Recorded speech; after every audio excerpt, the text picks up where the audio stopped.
Daf Tes Vav Amud Beis, 3 lines from the top. We learned in the Mishnah that there was a lishka of the Kalim.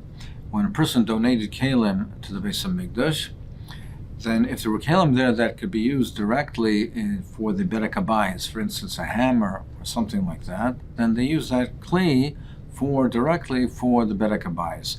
If there was a Kli that was donated that they could not use for the Berek HaBayis itself, they sold it, and with the proceeds, the money they used to purchase things that were needed for Berek HaBayis. The Gemara is going to bring down now a brisa that seems to indicate something different. Tani, we learned in a brisa,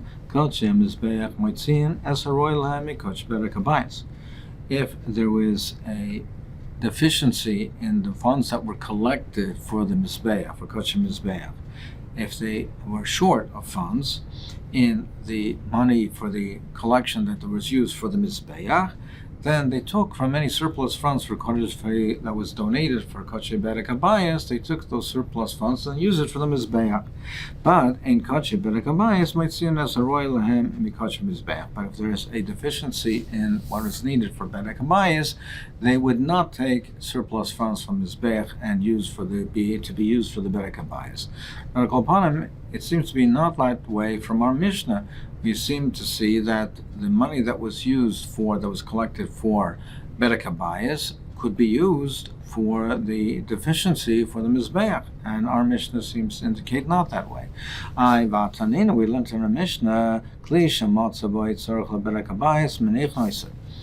the kalim that were donated for the Berek HaBayis, if there was a utensil that could be used directly for the Berek HaBayis, it was used. Vashar and the rest of it, Nimkarim, all the rest of it were sold with the Mayim Naiflam Berek HaBayis, and the funds were used for Berek HaBayis. So it seems to indicate that the funds were used only for Berek HaBayis. Rav Chizki says, Kinem Asnisin, interpret the Mishnah as follows: that Lishkas of Berek HaBayis, that it's L'tzorach Lishkas Berek HaBayis, meaning what we're talking about we're talking about in terms of the lishka of the Berek HaBayis. We're talking about that what was in the lishka of the kalim, that it was used for the items of Berek HaBayis.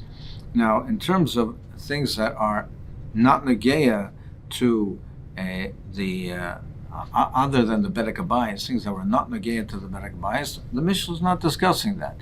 Meaning, the Mishnah is limiting the discussion as to within the confines of Berek HaBayis. Either the kela used directly for Berek HaBayis, like a hammer, or the funds were used, and the kalim were sold, and the funds were used for Berek HaBayis.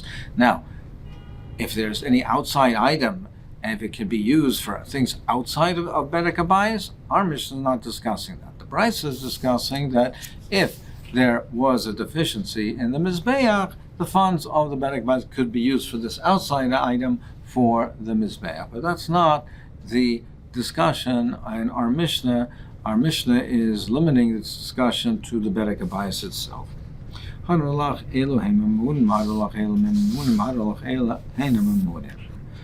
New parak, Zok the Mishnah, 6th parak. Shloisha also shayfras. There were 13 shayfras, pushkas, collection boxes or chests. They're called shayfras because, as we'll see, they were shaped in the form of a shayfer. They were wider on the bottom, narrow on top. So there were 13 shayfras, and shloisha sar shulchanos, and in the Beis Hamikdash also there was 13 shulchanos, tables. Shloisha esrei ishtachavois hayu b'mikdash, and there was 13 places where they bowed down in the Beis Hamikdash. Shal Beis Rabban Gamliel Shabeis Rabbi Hananya ben Hananya Sgan Kahanim, they argued and they said hayu mishtachvim ba'arba esrei. They bowed down. They did not stop in 14 places. V'hechanai, so you say, where was the additional place of ishtachavo? Keneged dira eitzim, opposite the dira eitzim, the chamber where they kept the wood that was used for the ma'aroch. Why did they bow down there? Shekalim Messiahs b'yadam aviseim shesham haram nignas, because they had a Kabbalah, they had a Messiahs that the Aron was hidden in that lishka, so they bowed down keneged the Aron which was hidden in that lishka. Ma'isa b'koyin echad shlo Yomi Masechet, there was a kohen who was busy with the wood in the lishka of the eitzim. So he was dealing over there, he was busy with the wood of a roz haritzba shehim meshud mechavresan. He noticed that the floor, the stones on the floor, one was a little higher than the other. It wasn't level. So Bav Amar al-Chavira, and he told it to his friend, and he did not have a chance yet to conclude what he was saying, until he was nifter. So meaning, his neshama was taken away so that he should not reveal this, because it's meant to be hidden. And they knew that certainly that was the place where the Aron was hidden, and therefore he was killed so that he should not reveal it. It's meant to be hidden. Tane Zakta Gemara, Tane, we learn in the Brisa, Shleifres Halolo Akumasayim. They were curved. Saras Mil Malon or Chavis Mil Mat. They were narrow on the top, wide on the bottom, Ibnei HaRamayim.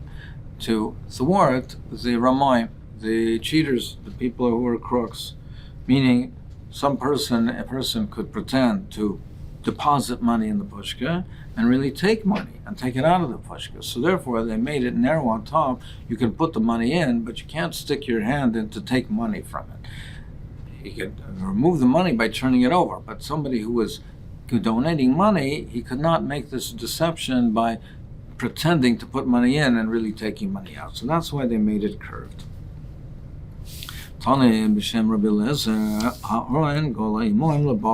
So this is, in Bryce, a different opinion from our Mishnah, that the Aron was not hidden in the Dira Eitzim, but rather, when they were nigla to Bovel, it was taken with them.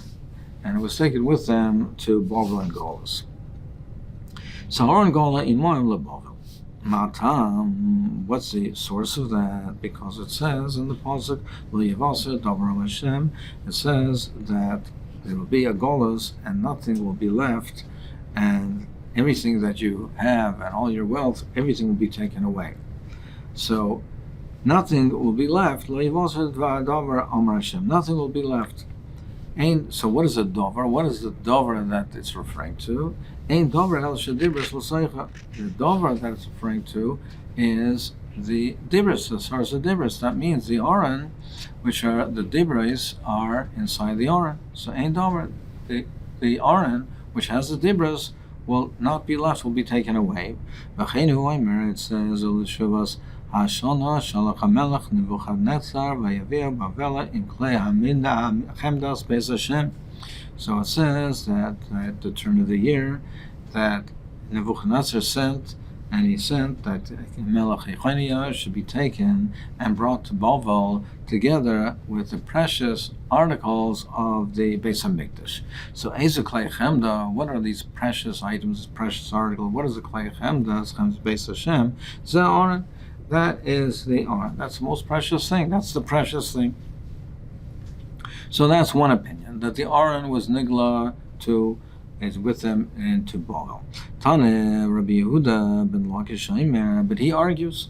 He says no, it was not taken to Bavel. The Mekaimai Aron niglas. It was hidden in its place. It was hidden in its place. In a place underneath the Kodesh Kodashim. That's where it was hidden. Like it says in the pasuk,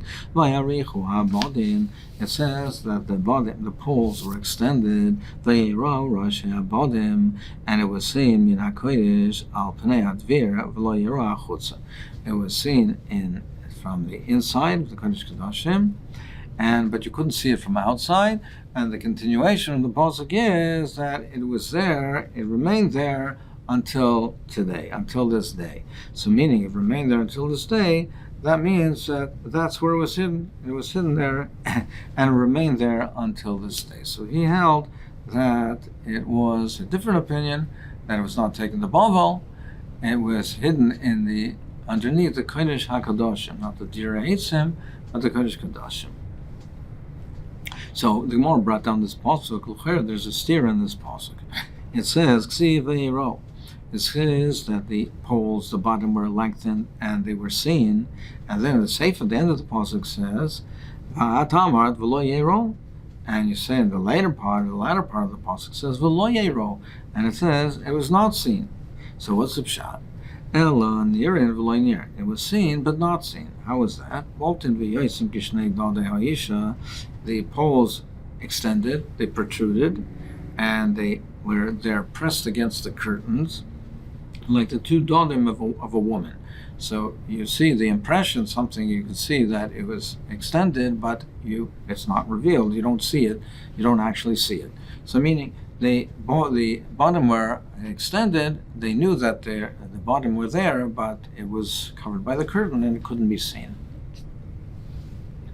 V'Rabbanan Omri. Now the Rabbanan say, which is the opinion that we have in our Mishnah. V'Rabbanan Omri b'lishkas yira eitzim mayor and ganus. They said it was hidden, not taking the bavel, but not on the Kadosh Kadoshim. It was in the Dira Eitzim. Ma'isa b'koyin echad balmum. There was once a ma'isa with a koyin who was a balmum. Sha'ayim and v'fatzul eitzim b'lishkas Dira Eitzim. He was peeling wood in the lishkas eitzim. They had to make sure that there was no worms on the eitzim of the maracha. So he was peeling it and splitting it to ensure there was no worms. And he saw one part of the floor that was a different elevation from the others. It was different, so it was apparent that something was moved over here. He said it over to his chaver. Look at this part of the floor. It's different than the others. He did not have an opportunity to finish what he was saying. And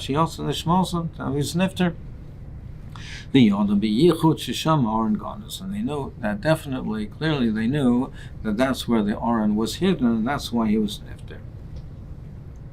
Tan Ravaisha, Hikashalabakornas, he has a different variation. He says he banged on it with a hammer, and then fire came out and burnt him. Tani, we learned that our Brisa, Rabbi Yehuda ben Lakish Shaimer, he says, Shnei Arayos Hayu Mahalchim Yisrael b'Midbar. We're discussing the Aron, so now we discuss some particulars about the Aron. He holds that there were two Arons, or two Arayos that traveled with them, with the Yidden in the Midbar. One which had the Torah that Moshe Rabbeinu written was put inside of it. And the other one which had the broken pieces of the Aron of the luchos, of the first luchos, which were placed in this Aron. The one Aron that had the Torah placed in it, that was the Aron was in the oil moed.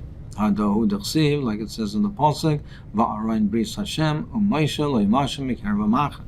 It says the Aron of Hashem and Moshe did not move from the Machal. So meaning it stayed with him. And that stayed with him in the Machal. But the one that had the Shivrei Luchas, would go out with them, would go and travel with them when they went out to war, and would go with them with the Melchama.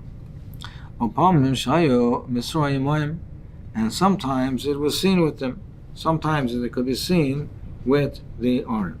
And sometimes it was seen with them. Many of the Forshim, the Tikkun Chadin, the Korbaneda say we're not goyuses, because according to this opinion over here, it always went out with them to the Milchama. So what does it mean upamim? Sometimes it was seen with them. The Maram Fulda says, he keeps the Girsa, he's Miyashiv, and he says that it always went out with them, but it was not always together with the soldiers on the front, and therefore was not always seen with them, but sometimes it was. Rabbanan Amri, but the Rabbanan argue and they say, no, Aron Echad Haya. There weren't two Arainas, there was only one. And it did not, generally speaking, did not go out with the soldiers in battle. Now, one time it did, that was the time of Eli, and it was captured. It was captured by the Plishtim, and that was the Maisa there where Eli Akaini fell backwards and he was nifter at that, hearing the tragic news. Kram Sayel Rabbana, the following pasuk supports the view of the Rabbana, because the pasuk says, by this battle, this war with the Plishtim, it says that the Plishtim said, Oilano miyatzilena miyad halakim hadir ma'ela. They said, who will save us from this mighty Hashem? So Mela, so must be Mela Deloy Chamin Min Yameim. So all of a sudden they cried out that who will save us from this Hashem? Meaning there was something that they saw that they never saw before. Meaning that at this time, at this particular time, there was an Oren. So this battle was different than the other battles because at this particular time, the Oren came out, the Oren Hashem. And therefore they cried out and said, who will save us from Hashem? Who will save us from Hashem at this unusual, this terrifying sight? Taisus in Erevin says that according to Yehuda ben Lakish, he'll explain it is that normally the Oren went out with them. But at this time they cried out that who will save us? What was the unusual sight? Because this particular battle, it was the Oren that had the Torah in him that went out to battle. And it was the Oren Hashem that went out to battle, not the Oren with the Shivrei Luchos, and that was a terrifying sight that they saw. Now, the next pasuk, the following pasuk, Kroy Messiah, Yehuda ben Lakish. The following pasuk supports Yehuda ben Lakish. What was that? It says, Vayemer Shaul alachi agish Aaron Elokim. So Shaul said, bring the Aaron Elokim. So the Aaron was with them. The pasuk says that the Aaron was with them on that day. So when Shaul was fighting with the Plishtim, he said, bring out the Aaron Elokim. So therefore you see that they had the Aaron. The Aaron did go out with them. Aaron Bekiras Yaramaya. What do you mean bring the Aaron? The Aaron was in Kiryas Yarim. It was in Kiryas Yarim, so must be that there was two. There was the Aaron with the Tyrus Maisha and Kiryas Yarim. That's where the Aaron was, in that intermediary period of time before Dovid HaMelech brought the Aaron to Yerushalayim.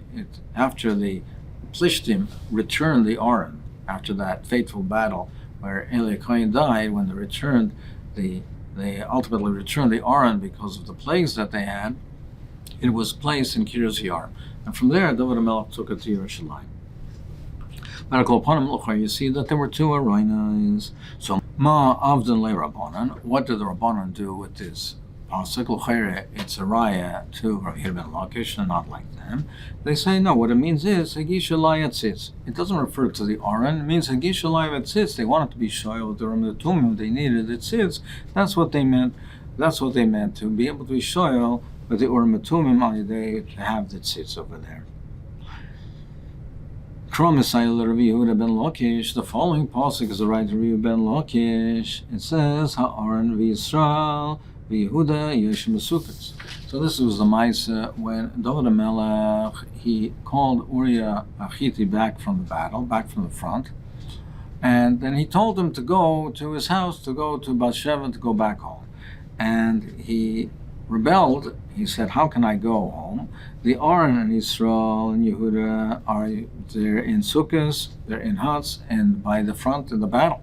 And you expect me to go home?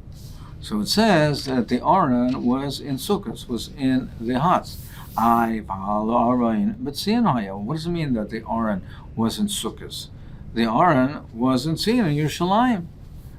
So at that point, the Aaron, Dovid HaMelech brought the Aaron, it was in Yerushalayim. What does it mean the Aaron is in sukkahs? Elamai, doesn't that show you that there were two Aaronas?